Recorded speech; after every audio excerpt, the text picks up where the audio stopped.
Hi there, I'm Carolyn, Trichologist at Absolique Hair Health Clinic.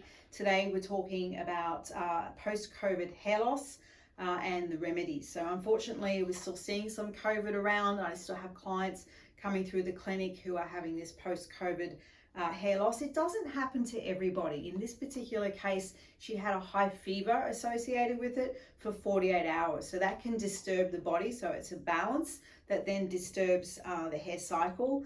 And we looked at some blood tests as well, and what we found is she had lowered immunity. So I'm finding this combination of fever and lowered immunity that you didn't really know was there. They're the type of people who are getting this post-COVID hair loss. So it's to do with the hair cycle here. So we have a growing, resting, falling phase. So when you have this disturbance, which was the high fever here, sometimes there's antibiotics or medication involved. It's going to push the growing hairs out into the falling phase. Okay, normally it takes 3 months. In this case, it took a week. Okay, so it was a very unusual and significant hair loss that was happening just about instantly.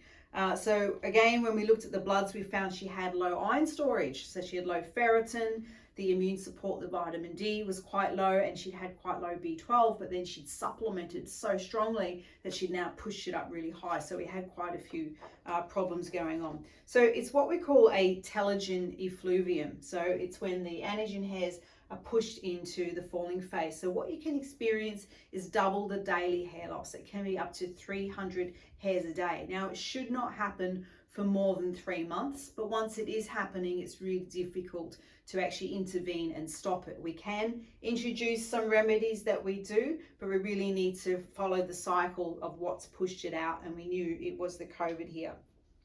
So the hair falling out after COVID, or these diffuse types of hair loss, should never be permanent, okay? It's a temporary pushing the hair out, and as the hair comes back around, it should rejoin into the cycle and regrow. But if there's not sufficiency, nutritional sufficiency in the body, the hair won't regrow normally. So when we checked with this client under the microscope, we found that her actual hair cycle, the physical hairs already growing, had been damaged years ago. So she'd had a history of low iron, we had childbirth and life, life happens, but no one ever checks in that there was already a problem there.